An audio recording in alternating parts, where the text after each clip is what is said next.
Mummy आओ, आगे आओ, जल्दी आओ। आ गई आपको चलानी? आ रही है। आने दो, आने दो। अभी गाइस मम्मी को थोड़ा सिखाना पड़ेगा, एक ही दम से नहीं सिखाया। अभी मैंने चाबी बंद कर रखी है स्कूटी की, तो आगे अगर मम्मी एक्सीलेटर देती भी है बाई चांस, तो आगे नहीं जाएगी स्कूटी। तो गाइस मम्मी को तो ऐसे आएगी, थोड़ी हल्की हल्की स्कूटी। तो अभी देखना मम्मी के गेर दो। तो हेलो दोस्तों, आज सुबह की शुरुआत होती है राम का नाम लेके, क्योंकि हमें हर रोज बोलना चाहिए जय श्री राम, क्योंकि हम एक हिंदू हैं। और हमको अभी जाना है दूध की डेयरी पे, क्योंकि हम बेचते हैं दूध अपनी गायों का। तो हम चले जाते हैं सीधा डेयरी के तरफ। मैं और मेरी माता श्री निकल पड़ते हैं अभी के तरफ। और आज मेरी माता श्री बहुत ज़्यादा खुश हो रखी थी, क्योंकि सुबह आज हम जा रहे हैं और पहली बार मैं अपनी मम्मी को अब लेके जा रहा हूँ स्कूटी पे। और लो भाई, अभी ये चढ़ाई का रास्ता आ गया, और लो भाई अपनी स्कूटी भी थार बन जाती है पूरी, और मम्मी को भी मजा आ जाता है। फिर मेरा बेटा निकाल देता है स्कूटी। और ये देखो हमारे तरफ का सुबह का वातावरण। यहाँ पे देखो जगह जगह पे पेड़ लगा रखे हैं। एक पेड़ बहुत ज़्यादा कीमती होते हैं, तो आप भी लगाया करो पेड़, जिससे कि हमारे तरफ का वातावरण स्वच्छ और स्वस्थ रह सके और हम अपना जीवन अच्छा ढंग से जी पाएं। और फिर मैं और माता श्री आ जाते हैं दूध की डेयरी के वहाँ पे। और यहाँ पे देखो हमारे तरफ की यही एक डेयरी है जहाँ पे हम अपनी गायों का दूध देने आते हैं। और फिर हम आ जाते हैं हमारे तरफ का, जहाँ पे नया पुल बन रहा है वहाँ की तरफ। और ये देखो ये हमारे तरफ का नया पुल बनने जा रहा है। ये बनने के कारण यहाँ का रास्ता अब छोटा पड़ जाएगा, तो आपको यहाँ का फुल व्लॉग दिखाते हैं। चलिए अब मैं और मम्मी फिर बैठ जाते हैं स्कूटी पर और निकल पड़ते हैं इस पुल को देखने के लिए। तो अब हम ऑफ रोडिंग कर रहे हैं थोड़ा यहाँ पे, और चला रहे हैं इनको रोड भट्टों पे। तो ये देखिए हमारी स्कूटी अब चलने लग रखी है, और यहाँ पे हम अपनी स्कूटी को यहीं पे ही खड़ा कर देते हैं, क्योंकि आगे का रास्ता बिल्कुल ऊबड़ खाबड़ है। तो आगे का सफ़र हमको पैदल ही करना पड़ेगा।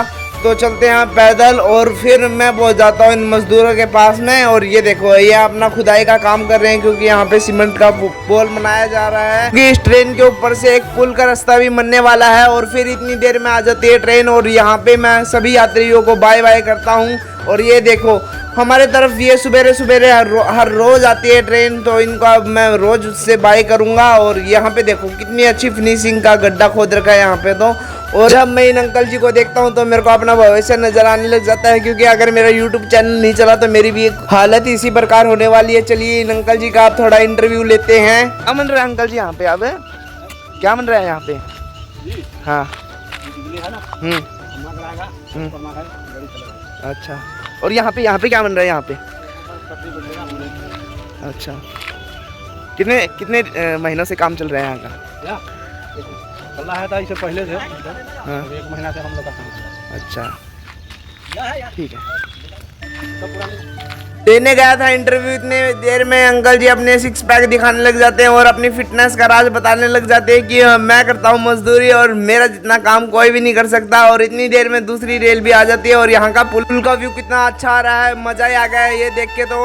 और फिर इतनी देर में मैं और मेरी माता श्री आ जाते हैं घास काटने के लिए, और फिर मेरी मम्मी काटने लग जाती है घास यहाँ पे। और फटाफट घास काटने के बाद मम्मी काटने लग जाती है फिर ग्वारफली। और यहाँ पे सब्जी में बनती है ग्वारफली की, पर हम सब्जी नहीं बनाते क्योंकि हम गाय को दे देते हैं ग्वारफली। और यहाँ पे देखो नींबू के पेड़ भी लग रखे थे और अनार के पेड़ भी लग रखे थे, और सुबह का सनराइज कितना अच्छा हो रखा था इस प्लाट में। और यहाँ का व्यू चेक करो आप, चारों तरफ का कितने सारे पेड़ लगा रखे थे, भिन्न तरह के पेड़ लगा रखे थे यहाँ पे। जगह जगह पर पूरा प्लाट पेड़ों से भर रखा था, और धरती पे उग रखा था घास। ये तो पूरा जन्नत का एहसास हो गया इस प्लाट में आने के बाद। इस प्लाट में इतने सारे मौसमी भी लग रखे थे, जिसको देख के तो मेरी आँख ही चकरा जाती है। ये देखो कितने सारे मौसमी लग रखे हैं, इस पूरा पेड़ लदा भर रखा है मौसमी से। ऐसा लग रहा है जैसे कि अभी पड़ेंगे इस पेड़ में से मौसमी। तो मैं 1-2 तोड़ने की कोशिश करता हूँ, पर तोड़ता नहीं हूँ, क्योंकि वे अभी छोटे हैं तो अभी खाने में इतना मज़ा नहीं आएगा। पर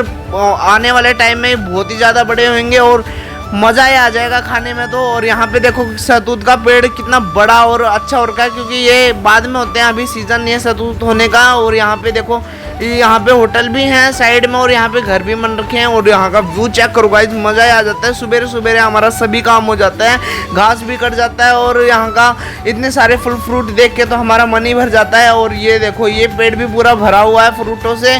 और फिर इतनी देर में मम्मी भी घास काट लेती है और मैं भी अपनी डोलू डालू उठा लेता हूँ और फिर मम्मी और मैं विराजमान हो जाते हैं स्कूटी पे ही। और स्कूटी पे ही मम्मी अपने सर पे रख लेती है घास का गट्ठड़ और मेरी मम्मी को बिल्कुल भी डर नहीं लगता क्योंकि एक हाथ में फोन है और दूसरा हाथ फ्री है और सर पे है घास का गट्ठड़ और मजा सा आ गया मम्मी को। तो मम्मी को बिल्कुल भी डर नहीं लगता और इतनी देर में मैं भी आ जाता हूँ भाई घर पे और फिर सारा सामान उतारता हूँ नीचे और मम्मी भी उतर जाती है नीचे और घास का गट्ठड़ रख के आ जाते हैं प्लाट में और मैं भी सारा काम कर देता हूँ और फिर अपनी स्कूटी को पार्किंग में लगा देता हूँ। और पार्किंग लगाने की मेरी बिल्कुल भी जगह नहीं है तो मेरे को अपनी गली में ही खड़ी करनी पड़ती है अपनी स्कूटी। और जब मैं घर के अंदर आ जाता हूँ तो यहाँ पे तो माता पिता खाना खा रहे थे तो मैं भी अब खाने लग जाता हूँ। यहाँ पे हमारी दाल रोटी खाना पीना खाने के बाद मैं ले आता हूँ अपनी माता श्री को स्कूटी सिखाने के लिए। अभी तो माता श्री टांगों की सहायता से अपनी स्कूटी को आगे कर रही है और आप सोच रहे होंगे ये अपनी माता श्री को स्कूटी चलाना क्यों सिखा रहे हैं। तो मैं इसीलिए सिखा रहा हूँ कि कल को मैं कहीं बाहर चले गया तो मेरी माता श्री कल को स्कूटी तो चला पाएगी क्योंकि मेरी माता श्री के पैर में बहुत दर्द रहता है। तो इसीलिए मैं अपनी माता श्री को स्कूटी चलाना सिखा रहा हूँ ताकि मेरी माता श्री के पैरों में दर्द ना बने और बुढ़ापे तक मेरी माता श्री बिल्कुल स्वस्थ और ठीक रहे। और मैं जब तक सिखाऊंगा स्कूटी चलाना जब तक माता श्री को स्कूटी चलाना ना आए तब तक के लिए मम्मी अभी बैलेंस करना सीख रही है। माता श्री को स्कूटी सिखाने के बाद फिर हम आ जाते हैं डोसा खाने। तो आप चलते हैं सीधा और ये अंकल जी बना रहे डोसा, इनकी बड़ी फेमस दुकान है। तो यहाँ पे आके हम मैं और मेरी माता श्री विराजमान हो जाते हैं और ये देखिए हम फिर फोटो भी खिंचवाते हैं और फिर देखते हैं मेन्यू इधर का और मंगवा देते हैं इडली डोसा। और यहाँ पे मेरी मम्मी का रिएक्शन देखो गाइज और फिर मम्मी खाने लग जाती है इडली और आप खाते हैं और एक बार इडली सांभर चटनी खा लो गाइस एंजॉय कर रहे हैं आप खा पी के। तो आपसे मिलते हैं खाना खाने के बाद, खाना नहीं इडली खाने के बाद। Bye bye.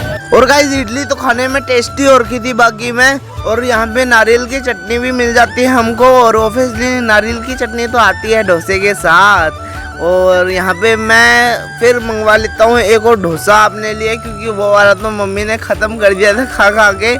तो यहाँ पे आ जाता है नया डोसा और इडली और फिर हम यहाँ पे डोसा और इडली खत्म होने के बाद पीते हैं सांभर क्योंकि हमें थाली जूठी नहीं छोड़नी चाहिए। तो बाय बाय, धन्यवाद आप सभी को यह व्लॉग देखने के लिए। अगर व्लॉग पसंद आए तो लाइक सब्सक्राइब करना। बाय बाय दोस्तों, मिलते हैं कल के व्लॉग में।